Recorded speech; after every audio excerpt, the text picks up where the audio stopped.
ne bâtit la maison, ceux qui la bâtissent travaillent en vain. Si l'Éternel ne garde la ville, celui qui la garde veille en vain. En vain, vous levez-vous le matin, vous couchez-vous tard et mangez-vous le pain de douleur. Il en donne autant à ses bien-aimés pendant qu'ils dorment. Chose, mes bien-aimés, mais si tu dois associer Dieu comme maître, je dis bien comme maître, dans tout ce que tu es en train de faire. Et ce principe, tout ce que vous allez faire, faites-le selon la parole de Dieu.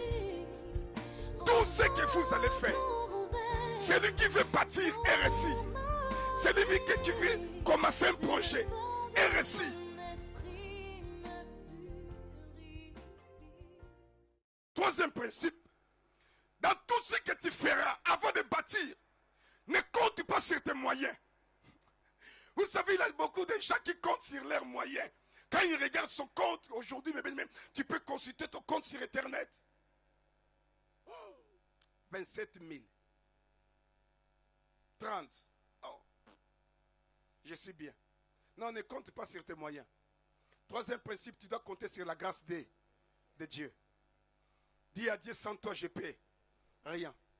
Si tu ne me soutiens pas, je paie. Rien. Si tu n'interviens pas, je paie. Montre à Dieu que je suis rien. Malgré tout ce que je possède. Mais je ne compte pas sur ces choses-là pour bâtir et réussir. Je compte seulement sur toi. Vous savez, parfois, quand je prie pour cette église, je ne cherche pas de mots. Je dis à Dieu, si tu ne fais rien, regarde-moi. Qu'est-ce que je suis? Qu'est-ce que moi je peux faire? Rien du tout. Je suis qu'un simple serviteur. Un simple. Seigneur, je compte que sur toi pour bénir. Je compte que sur toi pour guérir. Quand tu mets ta confiance à Dieu, ça veut dire, béni soit l'homme qui met sa confiance à Dieu. Car il ne sera jamais déçu. Nous échouons parce qu'on met nos confiances sur l'oncle. Oh, mon oncle vient d'être nommé ministre d'économie du Congo, de Gabon. Maintenant, ma vie doit changer. Qui t'a dit? Ta vie ne dépend pas de ton oncle. Laisse-moi te dire, ta vie, premièrement, je dis, mais premièrement, ne dépend même pas de tes biens. Ta vie, premièrement, dépend de Dieu. Amen. C'est pour ça que tu dois compter sur sa grâce. Avant de commencer quelque chose, prends cette attitude d'un enfant. Du Père, si tu fais rien, je paie rien. Compte sur la grâce de Dieu. Ne bâtis pas quelque chose parce que tu as les moyens. Non. Ne bâtis pas quelque chose parce que tu as la connaissance. Non. Ne bâtis pas quelque chose parce que j'ai vu que tout le monde est en train de le faire. Non. Mais fais quelque chose parce que tu as cette conviction de le faire. Et avant même de commencer, montre à Dieu que je compte sur toi. C'est important de compter sur Dieu. Celui qui compte sur Dieu, il veut dire, Seigneur, je dépends de toi. J'attends quelque chose de ta part. Si tu ne me donnes pas, j'aurai rien. Parce que je compte. Vous savez, nos enfants comptent sur nous. Nos enfants comptent sur nous. Montre à Dieu que je compte sur toi. Sois comme un enfant. C'est pour cela que Christ a dit, le royaume appartient aux enfants. Adopte cette attitude d'un enfant. Ne t'approche pas devant Dieu comme un connaisseur, tu échoueras. Approche-toi comme celui qui n'a rien. Tu en as, mais tu t'approches comme celui qui n'a rien. Pour dire, Seigneur, je viens à toi. Tel que je suis. Fais quelque chose. La Bible dit, lorsqu'on tourne vers lui nos regards, notre visage sera rayonné d'eux. Non, je n'ai pas entendu. Lorsqu'on tourne vers lui nos regards, notre visage sera rayonné d'eux. Ceux qui comptent vers Dieu, leurs visages sont toujours rayonnés de joie. Parce que Dieu est toujours au contrôle. Compte sur sa grâce. Tu dis, Seigneur, je suis en train de faire, mais je compte sur toi.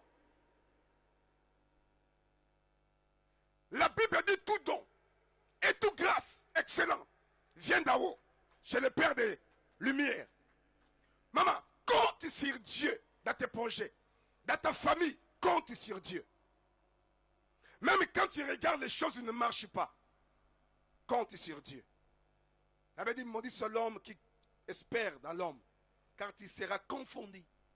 L'homme, mes bien-aimés, te trahira. L'homme, il va te décevoir. Mais si tu comptes sur Dieu, tu ne seras jamais déçu. Amen. Amen. Quatrième principe. Croyez à son plan pour ta vie. Croyez à son plan. Que ce que je suis en train de faire, je le commence aujourd'hui étant que l'homme sur la terre. Mais Dieu a déjà commencé. Dieu a déjà tout fait dans son plan. C'est comme si tu es en train de faire quelque chose qui est déjà rediffusé. Dans la rediffusion, pardon. Compte, croyez à son plan pour ta vie. Crois que ma vie est entre les mains de Dieu. Vous savez, l'homme a toujours cette difficulté de croire que sa vie est entre les mains de Dieu. Mais nous avons la facilité, quand les choses ne marchent pas, de dire que ça doit être ma tante qui est en train de bloquer les choses. Ça doit être mon oncle. Nous avons cette facilité-là de croire aux puissances des ténèbres. Alors que, mes bien-aimés, nous devons avoir l'audace, la foi de croire au pouvoir de Dieu. Que ma vie est entre les mains de Dieu. La Bible dit, béni soit notre Dieu. Rendons grâce à Dieu le Père, qui nous a fait grâce d'avoir part à l'héritage des saints, qui nous a délivrés de la puissance des ténèbres. Et il nous a dans le royaume de son Fils bien-né. Cela veut dire quoi? Là où tu étais avant dans le royaume des ténèbres, Dieu t'a pris. Il t'a transporté dans le royaume de la lumière. C'est comme si moi je suis ici en France. Quand j'étais au Congo, j'avais un problème avec un policier. Parce qu'il m'avait demandé ma bouteille de coca, j'avais refusé. Il m'a dit, toi, les jours où je te taperai, je te ramènerai à un autre poste. Et j'ai voyagé, je suis venu en France.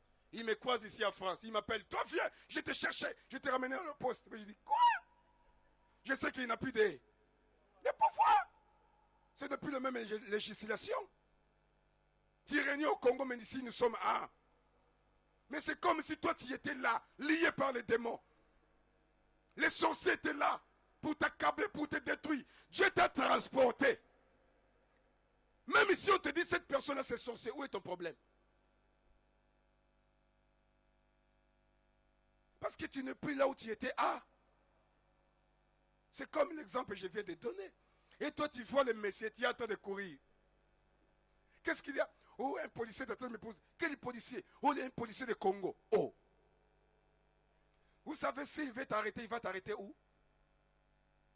Non, si tu es en France. À l'ambassade du Congo.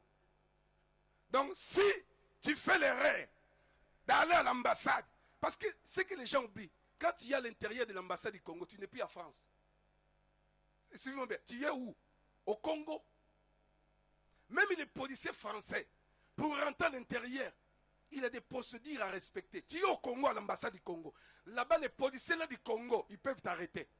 La France ne dira absolument rien. Parce que tu es au Congo et il y a des gens qui retournent à l'ambassade.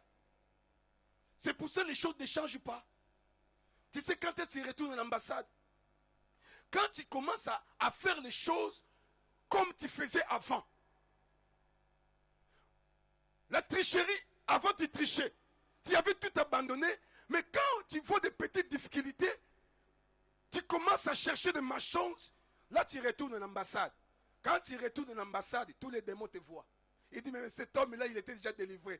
Il a été déjà transporté, mais il revient encore. Donc, c'est qu'il est dans notre territoire. C'est ça ce qu'on fait souvent. On retourne à l'ambassade. Sans oublier, quand tu es à l'intérieur de l'ambassade, en réalité, tu es dans le territoire de ce pays-là. Mais si tu restes ici, Même si j'avais un problème avec un général, même si je le vois dans la rue, qu'est-ce que j'ai à faire? Même s'il me regarde, il me dira toujours, attends, quand il sera au Congo, si je te vois au Congo, ici, il ne peut rien me faire. Mais bien aimé, en Jésus, nous sommes protégés. Les démons ne peuvent rien te faire. Au moment où tu restes en Jésus. J'aime cette parole. Christ a dit, si vous m'aimez, vous garderez mes paroles. Vous serez aimés de mon Père. Moi et mon Père, nous viendrons faire notre demeure en vous. Donc cela veut dire, Dieu habite en toi. Et là où Dieu habite, c'est pour cela que Paul a dit, si Dieu est pour nous, qui sera contre nous? Nous avons des problèmes. Réfléchis. Combien de fois tu retournes à l'ambassade? Combien de fois? C'est pour ça qu'on se pose des questions. Tu dois croire que Dieu a un plan merveilleux. Avant de bâtir, crois déjà dans ton cœur. Après avoir prié, après avoir fait les choses selon la parole de Dieu, après avoir compté sur sa grâce, crois que ma vie est entre les mains de Dieu. Comme j'ai dit, moi, ma vie est déjà tracée. J'ai fait seulement une chose. De marcher dans ces voies-là que Dieu a déjà tracées pour ma vie. Quand tu marches, mes bien-aimés, dans le plan de Dieu, cela veut dire quoi? Tu dois récupérer tout ce que Dieu a déjà disposé pour toi. Tu le récupères. Amen. Amen. C'est important, mes bien-aimés. Donc, là, nous voyons la souveraineté de Dieu. Que Dieu est celui qui a le pouvoir. David a dit, mon Dieu est dans les ciels. Il fait tout ce qu'il veut. Dieu est souverain. Personne ne peut empêcher Dieu de faire quelque chose. Personne. Dieu, maman, si Dieu veut te bénir aujourd'hui, comme moi je vous dis, je dors chez moi, je rêve que ces fleurs deviennent des euros, des billets de 500. S'il faut venir à 4 h du matin à pied, je viendrai. Parce que je sais qu'à 7 h, il y a peut-être d'autres personnes qui vont venir nettoyer la salle. Dieu est capable. Dieu est capable. Il est celui qui prend les indigents dans la pauvreté. Et il élève, il bénit. Souvent, nous ne voyons pas les miracles parce qu'on ne croit pas à son plan. On croit que, mes bien-aimés, nous sommes un fruit des hasards. Tu crois que le fait de venir en France, c'est par tes efforts? Tu crois que Dieu ne sait pas? Pour vivre dans ce pays, il faut avoir des papiers. Tu crois que Dieu ne sait pas comment ce pays fonctionne? Il sait. Lorsque, mes bien-aimés, nous sortons de son plan, cela veut dire, on croit qu'on peut réussir par nos propres efforts. On croit que si je suis là, parce que, non. Crois que Dieu a un plan merveilleux pour ta vie. Et Salomon a dit, c'est enfin. Vous aussi, vous êtes en train de se lever très tôt le matin pour aller chercher du pain, pour aller travailler. C'est en vain. Ce que vous êtes en train de gagner, c'est le pain des douleurs. Il a dit, il donne à ses bien-aimés pendant qu'il dort. Quels sont ses bien-aimés? Ce sont les gens qui associent Dieu. Ce sont les gens qui font tout selon sa parole. Ce sont les gens qui comptent sur sa grâce. Ce sont les gens qui croient que Dieu a un plan merveilleux pour ma vie. Comme Dieu a un plan merveilleux pour ma vie, cela veut dire que cette année, tout ce que Dieu avait déjà préparé pour moi, il fera quoi? Il me donnera.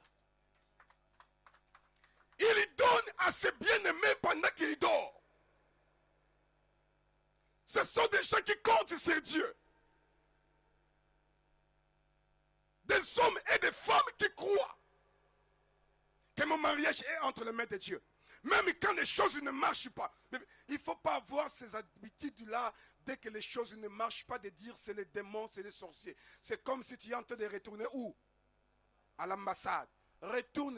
Reste dans ton pays. Moi, je pose les gens questions. Au Congo, il y avait des allocations pour les enfants. Au Congo, il y avait des allocations de chômage. Il y avait des assédiques. Pourquoi toutes ces choses? Parce que nous avons changé les pays. Chez nous, qui va te donner les allocations? Tu travailles même ton salaire, on ne te donne pas. Et les allocations? Nous avons des allocations parce que nous avons changé le pays. Là où nous sommes venus maintenant, on nous a dit, ici on ne vit pas comme chez vous là-bas, vous êtes bloqués par les démons. Chez vous là-bas, vous êtes envoûtés par les sorciers. Ici, vous êtes libres. Si le Fils vous a affranchis, vous serez réellement dans son royaume. Nous sommes libres. Si tu veux plus des allocations, retourne au pays. Mais tant que tu es ici, même il y a même d'autres qui sont des appels. Au Congo, qui va t'appeler les appels? Qui va te donner les appels? Tu vas voir les bourgmestres. Vous dites, mais je viens demander appel. Lui-même, il va te dire, appel, c'est quoi? Appel, c'est pour ton fils, c'est comme c'est livrer des familles ou quoi, appel. Mais ici, nous avons des appels. Pourquoi, mes bien-aimés? Pourquoi on le bénéficie? Parce que nous avons quitté les pays là où nous étions. Dieu nous a fait transporter. Arrêtez de ta tête, mes bien-aimés, de dire que quand les choses ne marchent pas, c'est les démons. Là, toi-même, tu es en train de retourner volontairement à l'ambassade. Ici, même ici. Et puis, vous savez ce qui se passe? Même ici, c'est moi, on ne te paye pas tes allocations. 2 mois, 3 mois, qu'est-ce qu'ils font? Rappel. Ah! Dieu va faire un rappel pour ta vie.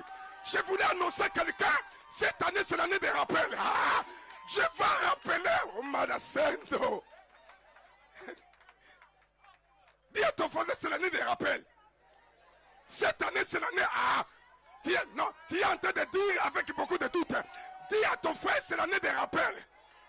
C'est l'année des rappels. Alléluia. Mais bien, mais crois que tu es dans le plan de Dieu. Même si tu vois que le mariage il tarde. Les gens t'ont sauté de dire. Dis à ces gens-là, je sais, c'est l'année des... J'avais cherché l'année dernière. J'avais rien trouvé. Ah, dis à ton voisin, c'est l'année des... Si, mais bien aimé, vous savez, hein, quand les rappels la passent,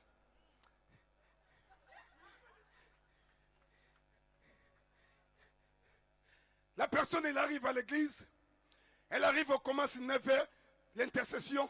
D'habitude, la personne arrive à 10h30. Ces jours-là, 8h30, elle est déjà là. Le rappel fait sourire. Dieu a dit, hein, je remplacerai les années où dévoré les sauterelles. Dieu a dit, hein, je ferai quoi? Le rappel. Il a dit, je remplacerai les années. Ça veut dire quoi? Toutes les années que vous avez passées ici, que les sorciers ont détruit, le marabout ont détruit, comme vous êtes transportés dans mon royaume, ici, rappel. Ici, mes bien-aimés, tu n'arrivais pas à avoir des enfants. Dès que tu es transporté, rappel. Première fois, 3. Comme j'avais visité une famille, la sœur m'a dit, papa, j'arrive plus. Je dois les laisser avec leur papa.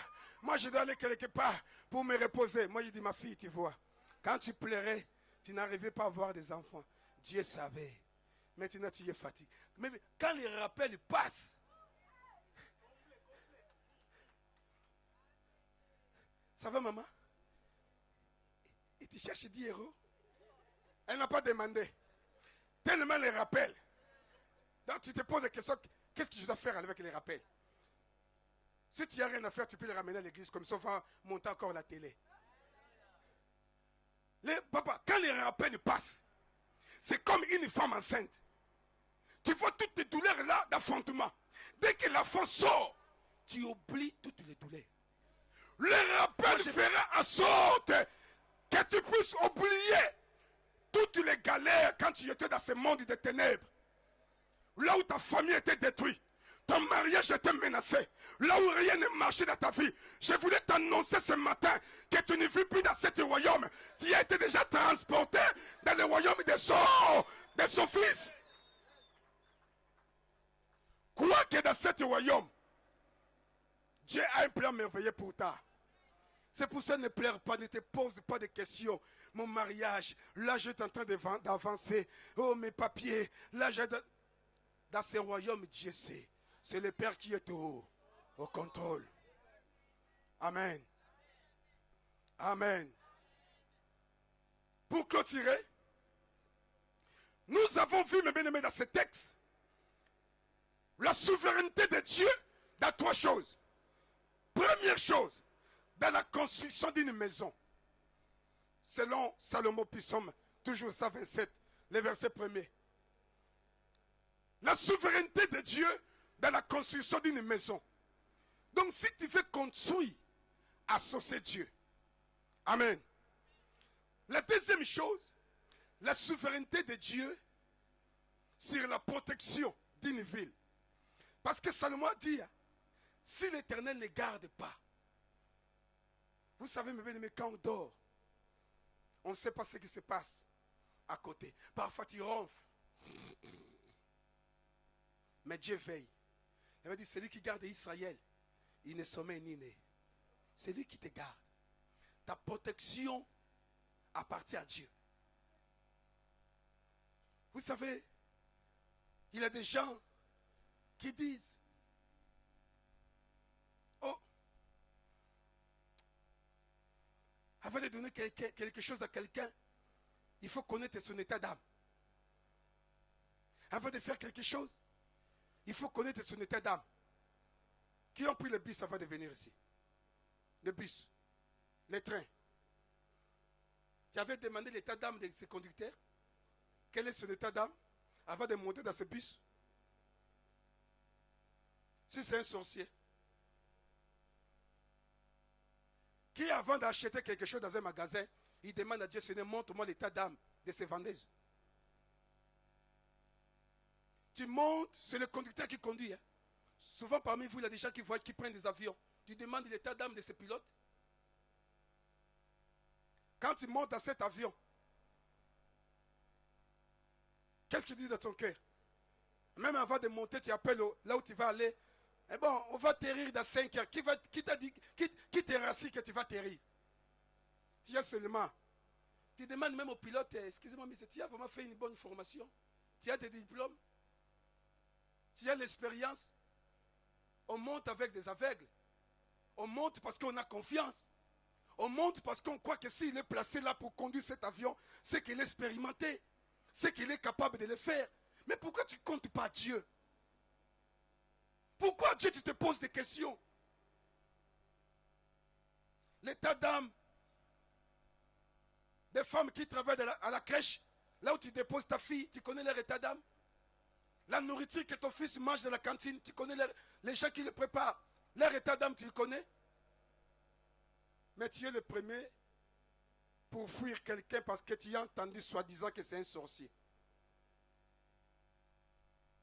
Quand tu pars manger au McDo, les gens à Quick, parce que tu aimes beaucoup KFC, pimenté, les cuisses de poulet, tu manges là. Les gens qui ont préparé ça, tu sais, peut-être c'est des sorciers. Leur état d'âme, tu connais? Pourquoi on n'a pas besoin de ça? Parce que nous comptons sur Dieu. L'homme est limité. Nous comptons que, comme la Bible dit que tout est sanctifié par la prière et par la parole, je compte que ce que je dois consommer est purifié par Dieu, par la parole. Mais nous devons compter sur Dieu pour la protection. Tu ne peux pas protéger tes enfants. Non, tu te trompes. Tu ne peux pas protéger ta famille. Même la Bible dit que notre ennemi adversaire, le diable, c'est un esprit. Compte sur la protection de Dieu, que ma famille sera gardée par Dieu. Ma famille sera protégée par Dieu. Nous devons, mes bien-aimés, compter sur la protection de Dieu. Et la troisième chose, nous devons compter sur l'acquisition des ressources vitales de Dieu. Nous devons compter que Dieu, c'est Dieu qui est capable de nous donner ce que nous avons besoin. C'est pour cela qu'il a dit, ne vous pose pas la question, que mangerons-nous, que boirons-nous. car votre Père sait que vous en avez besoin. Maman, compte sur Dieu. Pour mes enfants, compte sur Dieu.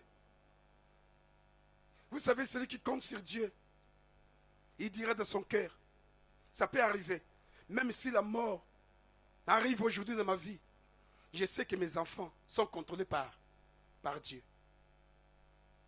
Souvent, nous avons des problèmes parce que nous croyons que c'est nous qui protégeons.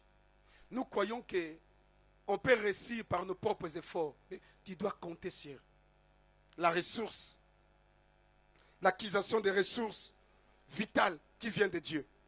De dire que c'est Dieu qui est le seul.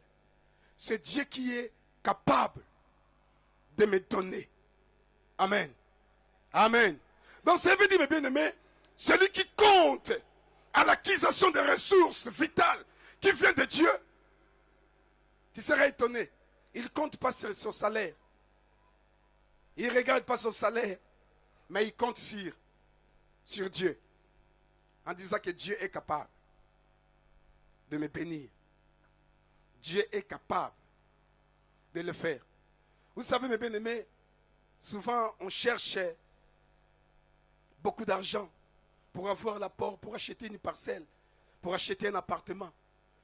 Moi, je connais des gens qui ont, ils n'ont même pas cherché. Et Dieu a fait grâce qu'on lui donne comme ça. Comme ça. Maman, papa, quand tu comptes sur Dieu, c'est à ce moment-là que tu vivras le miracle. Ta confiance à Dieu ouvrira cette grande porte de miracle. Là où les autres sont en train de pleurer. Parce que toi, tu comptes sur Dieu. Salomon a dit, il y donne à ses bien-aimés pendant qu'il dort. Ça veut dire, Dieu va disposer des choses pour tes enfants, pour ta famille. Il va disposer des choses parce que tu comptes sur lui.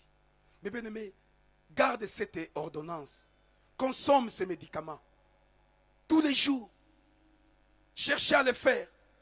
Mettre ta confiance à Dieu. Cherchez sa volonté. Marchez selon sa parole. Comptez sur lui. Sur son plan. Parce qu'il nous a dit, je connais les projets que j'ai formés sur vous. Dit l'Éternel. Projet de paix et non de malheur. Tu es dans les projets de Dieu. Même quand aujourd'hui, même si aujourd'hui tu ne vois rien, je te rappelle que ta vie est dans les projets de Dieu. Mets seulement ta confiance à Dieu. Mais vous savez, quand les choses ne marchent pas, nous devons fixer nos regards vers celui qui est le consommateur de notre foi. Amen. C'est pour ça que David a dit, je lève mes yeux vers les montagnes. D'où me viendra le secours? Le secours me vient de l'air. Si tu es sûr que ton secours vient de l'Éternel, apprends à tes yeux, à ton cœur, de regarder que vers l'air. Même quand les choses ne marchent pas, ne pleure pas. Fléchis tes genoux. Dis, Seigneur, c'est sur toi que je compte. Ouvre une porte. Opère le miracle. Seigneur, construis quelque chose. Seigneur, protège. Parce que la vie est construite par ces trois choses. Nos vies. On construit des choses. On a besoin de la protection. Et on a besoin de quelque chose pour vivre.